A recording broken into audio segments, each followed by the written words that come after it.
네, 저 푸른 초원 위에 이런 주제로 얘기를 나눠보겠습니다.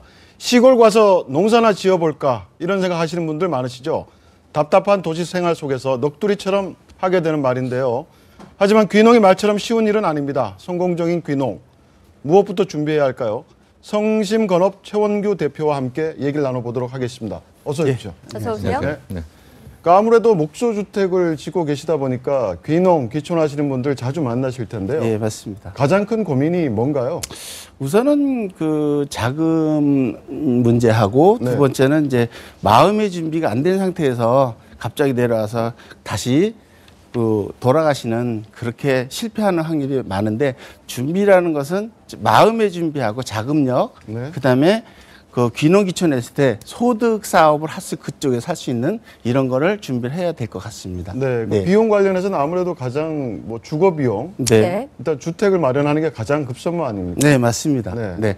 주택 같은 경우는 뭐, 농촌에 있는 기존에 있던 집을 사서 리모델링을 하는 경우도 있고 또는 이제 신축을 하는 경우도 있는데 대부분 지금 이제 경제가 어렵다 보니까 지금은 이제 이동식 목조주택이라 해서 작은 땅, 작은 돈으로 이렇게 많이 그 추세가 가고 있습니다. 지금. 네, 작은 땅, 작은 돈이라고 하셨는데 적은 돈이라면 어느 정도를 말씀하시는 건가요? 대부분 땅하고 집하고 포함해서 1억 이내를 가지고 1억 이내요? 네네. 네. 그걸 가지고 작은 땅하고 집하고 1억 이내로 귀농귀촌을 할 수 있는 그런 걸 저희가 도와주고 있는 겁니다. 네. 예.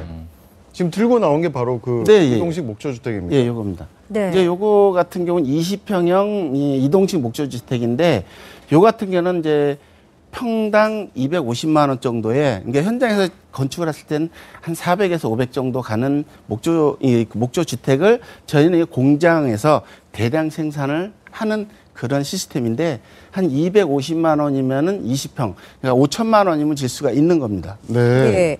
5천만 원이면 집 한 채를 질 수 있다. 굉장히 좀 솔깃한 얘기인데요. 네. 하지만 싼 만큼 뭐 단열이라던가 뭐 이런 부분에 좀 문제는 없습니까? 예.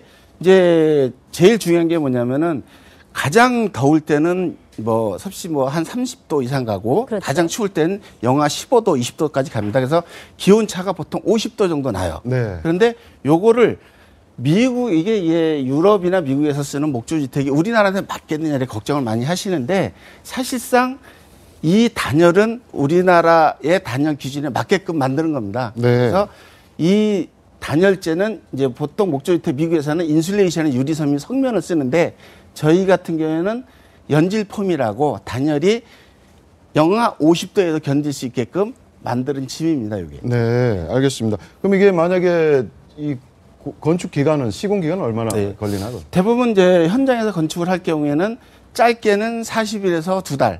근데 이제 이동식 목조주택은 발주를 하고 나서 한 달 이내에 주거를 할 수 있을 만큼 설치가 끝나는 겁니다. 예, 굉장히 한 달 내에 빠르네요. 설치를 해준다는 거고. 예, 그렇습니다. 예, 일종의 조립식이고. 그렇습니다. 예. 설치라고 말씀하셨는데 그러면 조립식이다 보면 원하는 뭐 집의 모양이나 아니면 디자인이나 이런 걸 의뢰할 수는 없습니까? 이거는 이제 주문형 주택이고 내가 원하는 평수, 그다음에 기능, 그리고 여기에 대한 그 모양, 벽지, 외장 색깔 모든 걸 자기가 주문하는 대로 예. 지어주는 맞춤형 주택입니다. 네. 예. 모양도 바꿀 수 네, 있고요. 맞습니다. 예. 하자에 대해서 많이 얘기도 하고 네. 이게 좀 목조주택이니까 네네. 또 하자가 많을 것이 아니냐, 이거 나중에 어떻게 애프터 서비스 받냐 이런 걱정도 많으신 것 같은데. 예, 맞습니다. 예. 법적으로 우리나라 건축법에는 건축을 현장에서 했을 경우에는 1년밖에 안 됩니다. 그렇죠. 예. 근데 1년 안에 이 집의 특성을 알 수 있는 기간은 짧아요. 그러다 보니까는 하자가 생기면은 건설회사에다 얘기하는데 건설회사는 1년 지나면은 나 몰라라 하겠죠. 왜냐면 법적으로 보장 기간이니까. 그런데 이거 1년 안에 뭘 하겠어요? 모른다고요. 그러니까 저희 같은 경우는 보증이 50년, AS가 10년 동안 저희가 유지보수를 관리해 주는 거예요. 매년 3월, 10월 순회 점검을 해줘요. 네. 그러니까는 이 수명은 영구적이라고 볼 수 있습니다. 이동식 지금 나오고 있다시피 이동식 목조주택은 하자 보수 기간이 10년이라고 보면 되는 겁니다. 예, 맞습니다. 네. 저희 회사만 그렇습니다. 아. 예. 목조주택 네. 관심이 좀 가는데 주부들 입장에서 문제는 뭐 가격도 가격이지만 네. 곰팡이 같은 거 집에 쓸지 않을까 생각하는데 나무이기 때문에 뭐 그런 면이 좀 더 있지 않을까라는 생각도 들거든요. 예, 이렇게 보시면 되겠습니다. 그 목조 주택이 예를 들어서 옛날에 뭐 철이 콘크리트가 없었지 않습니까? 네. 그때 당시에는 나무로만 집을 졌어요. 그러면 경주 불국사라든가 뭐 용문산 같은 게 뭐 1300이었는데 그게 콘크리트나 철로 했으면 아마 없을 겁니다, 그게. 네. 나무이기 때문에 사실상 가장 수명이 긴 게 석재 건물, 그 다음에 목재라고 보시면 되고요. 기본 수명은 저희가 50년을 보증하지만 사실상 200년 이상 가는 집이고, 그리고 곰팡이라든가 뭐 흰개미가 뭐 집을 뜯어먹는다는데 예, 예. 그거는 말도 안 되는 소리고 이제 그거를 방부 방염 처리를 안 한 나무일 경우에 그런 것입니다. 요거는 이미 처리가 된 나무로 집을 짓습니다. 예. 저희도 이제 귀농 많이 다뤘었는데 네. 귀농하신 분들 일단 귀농하지 않습니까? 네, 맞습니다. 그러면 어쨌든 기존에 있는 집들이 있을 거 아니에요. 그렇죠. 그래서 많이들 선택하는 게 그 집들을 좀 리모델링 한다든가 네. 그걸 좀 보강한다든가 이런 식의 선택을 해서 한 2, 3천만 원 드리는 게 더 낫지 않느냐. 또 뭐 몇 억 들여서 다시 목조 주택을 져야 되느냐. 이런 갈등도 많이 할 수 있을 것 같은데. 예, 맞습니다. 네.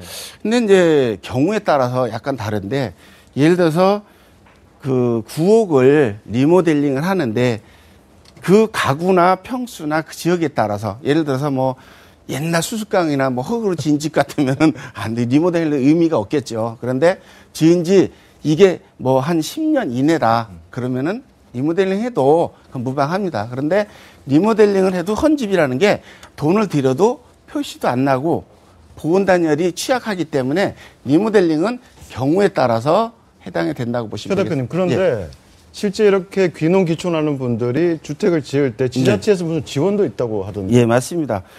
예, 예를 들어 귀농 기촌 하게 되면은 정부 보조금이 집 수리비로 200만 원씩이 지원이 되고요. 아, 누구든지요? 네, 이 누구든지 네. 귀농 기촌을 하고 주소지를 옮기게 되면은 그리고 이제 그 소득 사업을 할 경우에 예를 들어서 뭐 숙박업이든지 아니면은 뭐 영농 사업을 한다도 할 때는 그 4천만 원까지 약간 다르긴 한데 한 4천만 원 선에서는 장기 저리로 대출도 해줍니다. 또 두 주택 네, 세제 혜택 지원도 또 있는 게 귀농인은 2017년까지 맞습니다. 예, 세제 왜냐면 혜택이죠. 귀농을 한다는 거는 기존에 집이 어쨌든 있고 네. 가서 집을 또 사야 되니까 이제 순간적으로 1가구 2주택 되지 않습니까? 네. 그래서 두 번째 귀농주택을 살 경우에는 이제 취득세도 절반 정도 깎아주고 나중에 그것을 이제 다시 팔 때 하는 양도소득세도 아예 면제를 해주기 때문에 실은 이제 귀농 가서 집을 살 때의 걱정은 많이 덜한 거죠. 세금 네, 걱정은. 알겠습니다.